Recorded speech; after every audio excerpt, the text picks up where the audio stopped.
Hello. Welcome to my YouTube channel, Mentor Maya 7. My name is Margaret Tambe and I'm the host. And before I start anything, I'm so excited to have this globe here today. Can you see? Can you see what's in front right at your screen? That is where my heart is. My heart, my soul, and I almost would say my body too. It's a privilege to be an African. I wouldn't think of myself otherwise. And it's about time. I'm blessed that I feel that way. It's about time we start feeling and speaking that way. Not just out of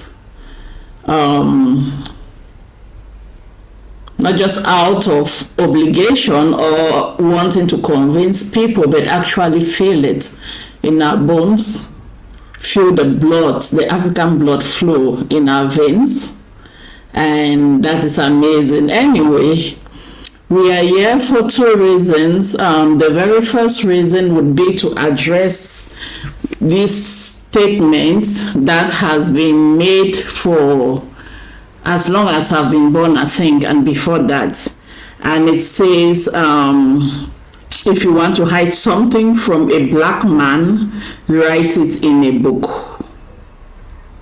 And there are different variations of this statement, and I would like to address that today. What are my views? Do I think that, both as an African and also as an author, what are my views on that? Secondly, I would like to discuss the reasons why it's linked up. I would like to discuss the reasons why I started an African Children's Book Club in Cameroon, Boya, as charity begins at home, and the dream would be to extend even beyond our borders. So let's get right into the first thing. Is it true that if you want to keep something from an African, put it in a book? As an African, when we hear things like that, our first reaction is to negate it, is to reject it, is to shout foul play, is to say it's a racist laden phrase. And this had been my stance for a very long time. I also thought that way, and I reasoned things out that way, and I just didn't want to look into it because, when you're dealing with any other race, as long as it concerns a black person, which I call African, it doesn't matter where you come from, Haiti, Jamaica, you could be black German. To me, you are an African, period. Indian, and your skin is black, you're black, and you're Indian, you are an African in my book, period. Sorry if you are upset about that, but that is the truth. That is how I view you, because you'll be nothing else ever than an African. It doesn't matter your accent, your language, your history, anyhow you want to explain it, you'll be never anything else other than an African. So I used to reject this statement until I became an author about 4 years ago, I think. I published my very first book. It's amazing. It's a very lovely African love story, The Girl from Chikato, and it's available on Amazon, or the Amazon platforms wherever you are, and it's also available in Cameroon. So when I wrote this book, gradually I started to believe in what is being said, because I had the opportunity of, before I published this book, I actually did sent out the PDF copy to a teacher in Cameroon. He's a literature teacher. Somebody recommended him. I sent him a copy of this book, and also of the people who have been very generous and kind to purchase my books in Cameroon, and also just generally worldwide. The majority of them are blacks, and the majority of them have not read the book. Most of them bought it as a favor. Most of them bought it to promote me, to support my efforts, which I am grateful for. But most of them have not read it. And it's not about the genre, because somebody might say maybe they don't like to read romance. Most of them just, I think, just don't read, period. And there is a teacher I sent this book to, PDF, as I said, and he was like, during the holidays, I'll get down to it and read it and give you my recommendations and things like that. And I was so excited. I was grateful. I thanked him 1,000 times. And he never got to reading that book. And I think even the literature teachers, not just him, a lot of them, English teachers, a lot of them, and our parents, people my age, older, younger, people just don't read. They just don't read. They read anything that is school obligated.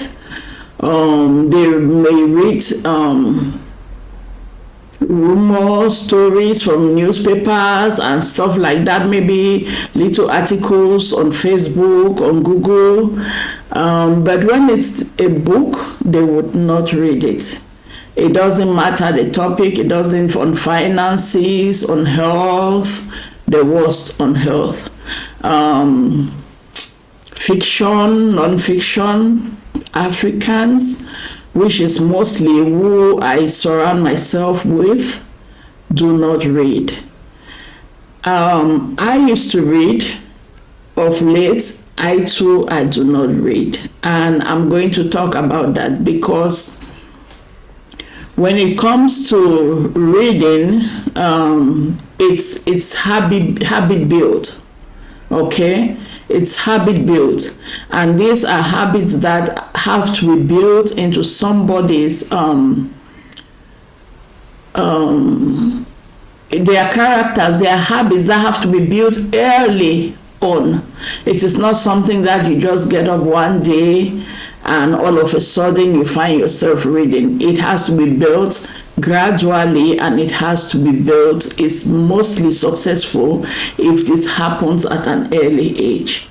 And people who start reading from an early age, most of them grow older being readers. They read everything that is of interest, and when they don't have anything that's of interest, they would even read things that are not of interest, because the habit is already there to take the book, to sit down and to read. Reading takes patience.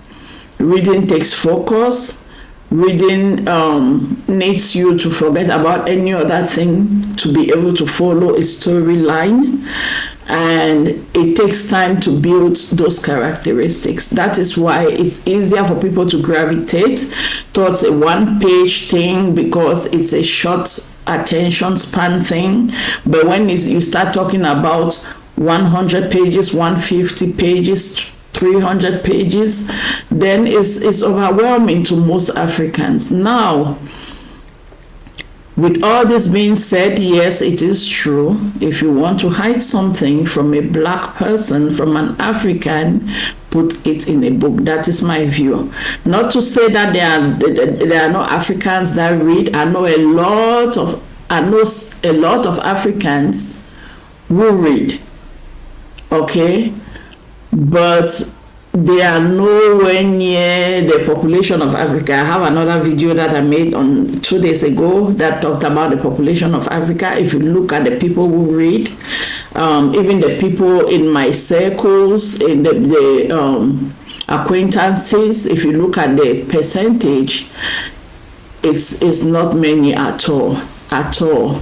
And this is not for any reasons of finances to buy books, availability of books. It's none of that. It's just that the habit has not been there. We grew up, most of us, we attended schools until today. It's a lot of schools that don't have libraries. We don't have public libraries in our continent, especially, let me speak in Cameroon, representing the other countries. We don't have public libraries in most places. In Cameroon, maybe they have some, but it will be majority French books, and those books will be damn old.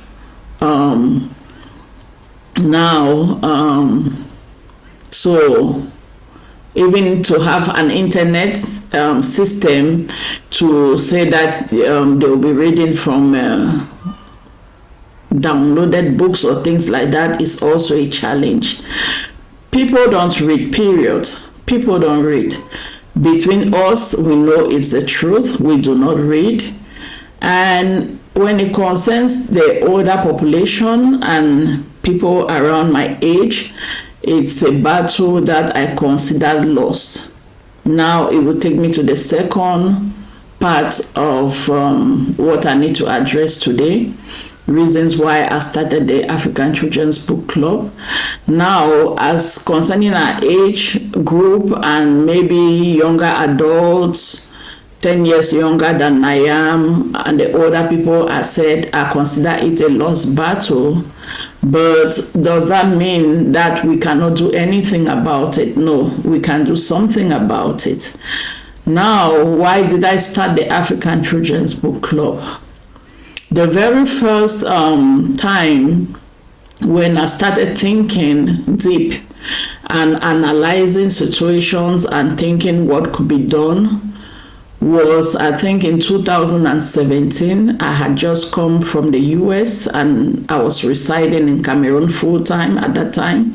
And I have a friend who has 5 children. 4 of them are girls. And every time I visited this friend, I would see they were teenagers, maybe 10, 11, right up to the teenage years. Every time I went to visit, I would see them just hanging around, idle. They would get up, go to a neighbor's house, come back, sit on the veranda, talk, chat, laugh, get up, pick their phone. And I was just watching in amazement. I was like, wow. So it's holiday time. And the holidays in Cameroon are long. It's like 2.5 months, sometimes up to 3 months even. And I'm like, wow, what's the waste of time and energy and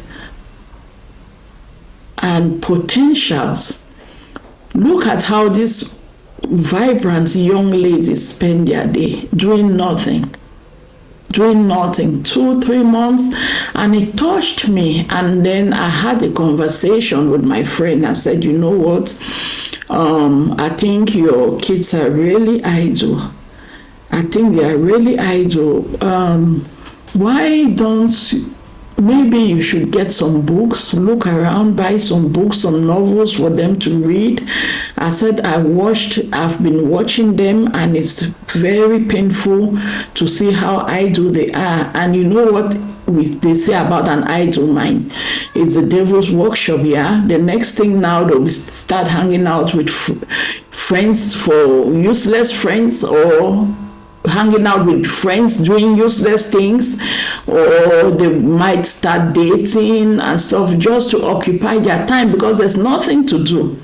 So I talked to him. I said, you know, I have brought some books from the US. I brought a few books, but this is for like kindergarten children and maybe class 1. It's nothing for their age group. And the friend was like, well, you're right, they're idle, but where do I get books from? I said, you know, sometimes when I'm driving around, I see booksellers. They have their books placed on the ground, the pavement. Yeah, they have like a plastic bag and they have books on the pavement, old books. I don't know where they get them from. I said you could maybe stop by anytime you see them. Even if you see a novel without a cover or a novel that's missing 1 or 2 pages, you can still buy it and give it to them so that they get occupied. And they are not just occupied, it's keeping them busy too. And he said, you're right, and this and that. And then when he left, I looked at the situation of Cameroon, the economic situation, the inflation, and I was like, truth be told, because this never happened, yeah? I was like, truth be told, a lot of people are looking for money to eat. They're looking for resources for other things. How many people will be able to afford maybe a 1,500, 2,000 francs CFA to be able to buy a book for their children to read? So I was like, oh, there should be another way. There should be another way. We should be cost less, or we should be cost free for the parents, but would serve the same purpose. So I started thinking about it until now. We had to travel. We moved again to Germany with my son. He was 7 at the time. When we got to Germany and we enrolled him in an English school, I was shocked at the reading culture here. The children, they have like a big library. They have an assortment of books, and these books, like they do a turnover of their library maybe like once a year or once in 2 years. So they have new books, exciting books, things, subjects that are current. So, and then at that age of 7, we received an email from the school that said your child has to be reading at least 15 minutes a day, a physical book. They don't care what it is. It could be a newspaper, it could be anything. It has nothing related to do with schoolwork. And they said your kids have to read 15 minutes at least. You have to make sure. We even had a sign-up sheet at one point where when they read their 15 minutes, we need to initial. And then the next year, 5 minutes was added. So now they were up to 20 minutes. And my son used to go to school, bring 5 books at a time. He would be lost in his book. He would read and laugh. He likes comics.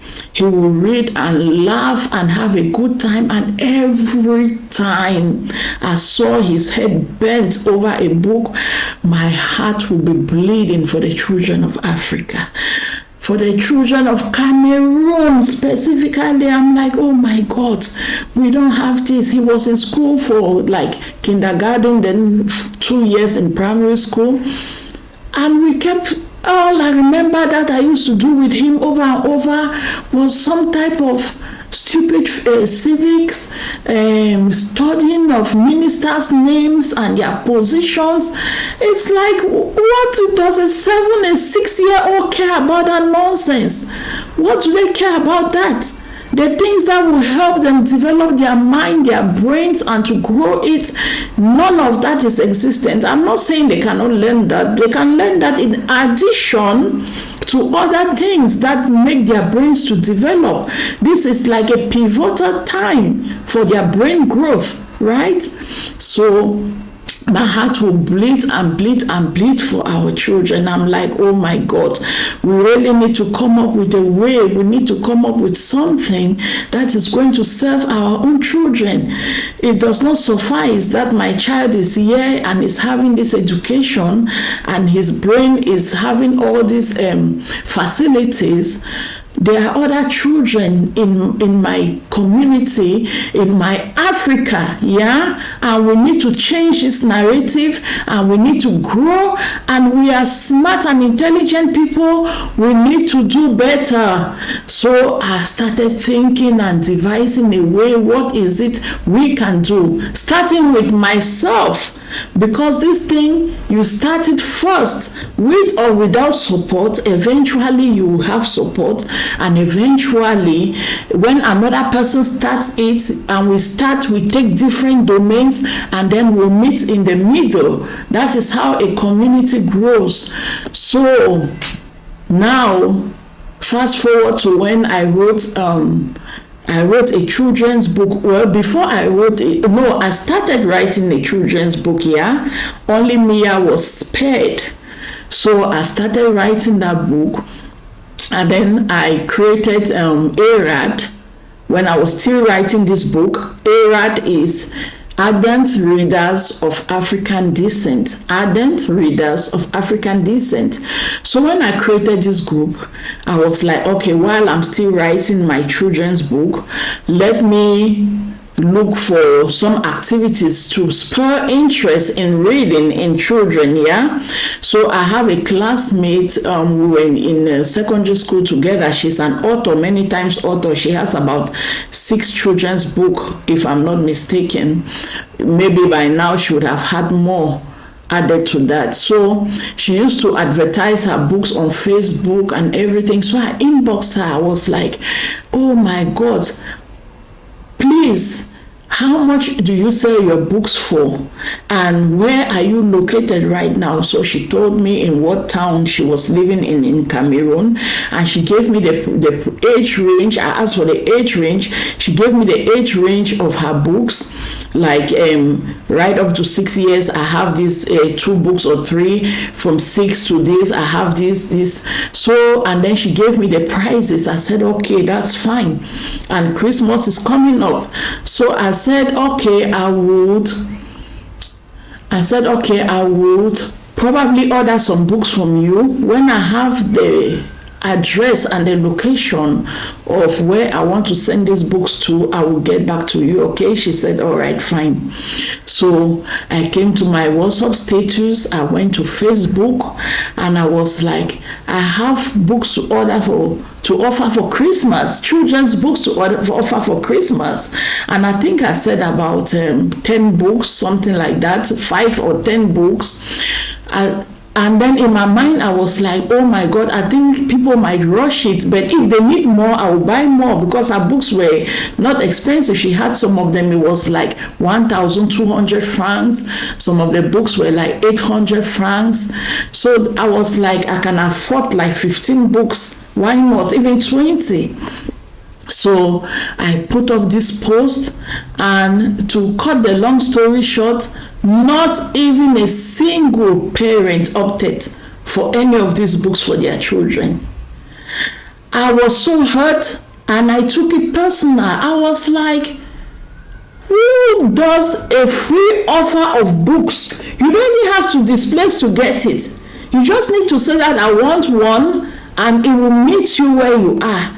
I was so hurt. I was like, this issue is deeper than I think. You know, it's not just about the grown-ups, it's also now, because the grown-ups don't see any benefits in reading, because they do not have the habit or the culture of reading. We are passing it down to our children too. So I was so hurt. I said, oh my God, we need to do something, and we need to do something fast. We need to do something fast. This is not even normal. This is not normal. You know, so I intensified my thoughts, and I was like, what can I do? What can we do? I would meditate on this thing. I'll go out to work. I'll think about it. I will weigh different options, the possibilities of every option, until now my book is released here. So it's released here in Europe, and it's also available in the US. Only Mia was spared. Now we don't have a possibility of having that in Cameroon, so I held my peace. I got some author's copies from Amazon. I shipped them. You know, shipping takes about 2 months. It got to Cameroon. I was so excited. I came again. I said, oh my God, my children's books are available in Cameroon, and I am willing to give 5 copies out for free. Which parents want it for their children? No parents took a copy. Nobody opted for it. I was like, are you guys kidding me? Are you guys kidding me? And these books, I'm selling them a copy for 2,700 francs. So I have somebody who offers books out, like school books. He is like an agent. I contacted this person and I gave him some copies, and he kept coming back to me. He said, they say it's too expensive at 2,700. And in my mind, I'm like, of course. I gave free copies out and nobody took it. I gave free copies out and nobody took it. You know, so how am I even expecting them to buy a book for 2,700 francs? And it's expensive? Guess what? The same people who say that these books are expensive for 2,700 francs, I do buy chocolates and candies. Here in Germany, Germany has a lot of very yummy, lecker, sehr lecker chocolate, yeah?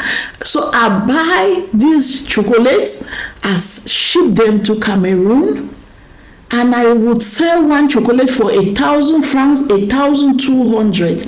And a single parent will stand and buy 5 and 6 of those chocolate bars. Okay, how much is that? Is that no more than buying 2 copies of a book? So you see, it's a matter of priorities. It's a matter of priorities. It's not a matter of the price. It's not a matter of affordability. It's a matter of priorities. It's a matter of awareness. It's a matter of awareness. We lack the awareness, the importance, the awareness of the importance of reading. That we lack. Okay? So now, as I was like, you know what? The community, until they see a change, until they see a move, until they see something positive in their children, they will not get it. Like sometimes you would go beyond words. You have to put action to it. And that is how I came up with the idea to start A-RAD, Ardent Readers of African Descent. And it is but normal that I will start in my very own community where I call home. So I sent some money to my brother in Britain, and he purchased books. We went to eBay. We purchased a lot of books, and we shipped it. Towards the purchase of the books, I have a friend, Ardent, in UK. He did contribute, and he contributed some money to the purchase of that book. A good sum of money, yeah, a good sum of money, about equal to the same amount I sent to purchase the book. So he matched me like 50-50 or 100, yeah.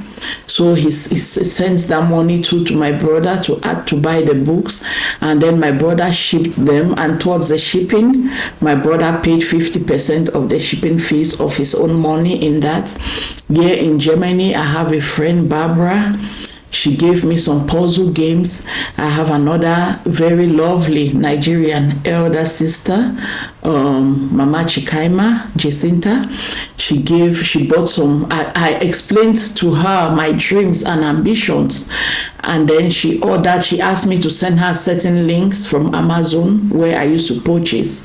So I sent it to her. She bought me, I think, a couple of games, puzzle games, and then who else contributed? The same girl, this girl Barbara, she's from Poland. She's a Polish lady. She jumped on it. Some people are amazing. Like, we have a communication barrier with her. She doesn't even understand very well, and I don't speak too very well German, because we have to speak with German. Yeah, she doesn't understand English. I don't understand Polish.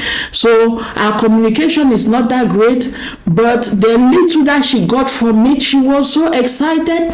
She went to Poland. She brought me a lot of candies. She said, take it to your children that are going to attend your book club in Cameroon. Give them candies. Yeah, I have some of them here. I could not carry them because I had so many games to carry when I was going. I didn't have enough space and by the weight to take those candies. But by God's grace, next time I'm going, I'll bring them to Cameroon. And then she just jumped on. Some people are amazing. They are just amazing. And she ramshackled her house. She brought me 3 puzzles, and she was like, any other time that she was not aware, she gave out some things. Any other time she has more, she will bring. She was so excited, and I sent her videos of children playing her puzzles. She was so excited.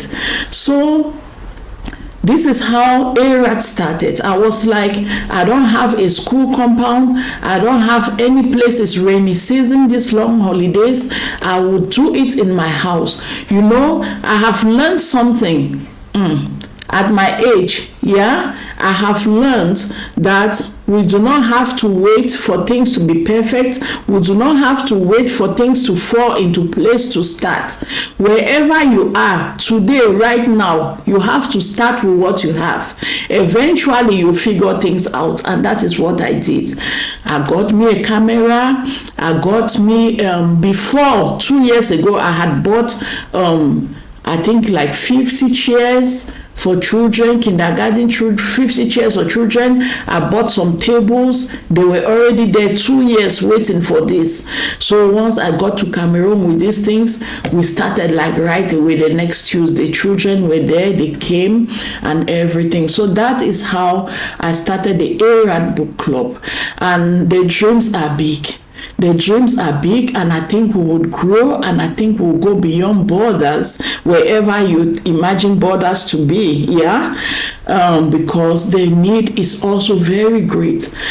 Next time, by God's grace, I'll do a video to evaluate my experience during running this book club, what I learned and what I saw, and the things that we have to work on, and what the dreams are for the future to keep this thing going and growing and impacting even more and more children.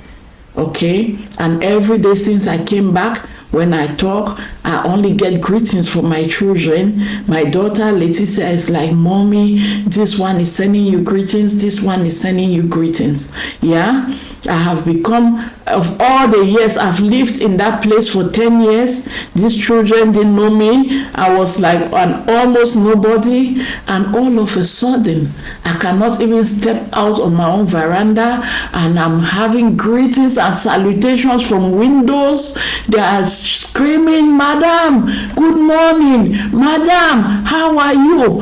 It's overwhelming. I walk on the street and they jump on me. It's overwhelming. It's overwhelming. I'm getting emotional. This is something that we have to put our heads together and work it out. Our children are thirsty. They are thirsty to experience other things.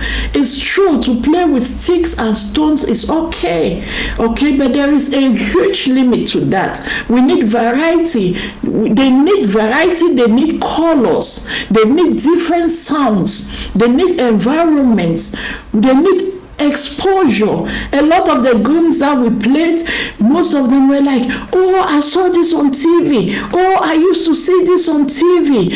Guess what? Now they didn't just see it on TV. Now they have the experience of playing it, and they have played it, and they will go to school and tell others. Even after we closed, some parents still kept coming to me. They want to send their children to me.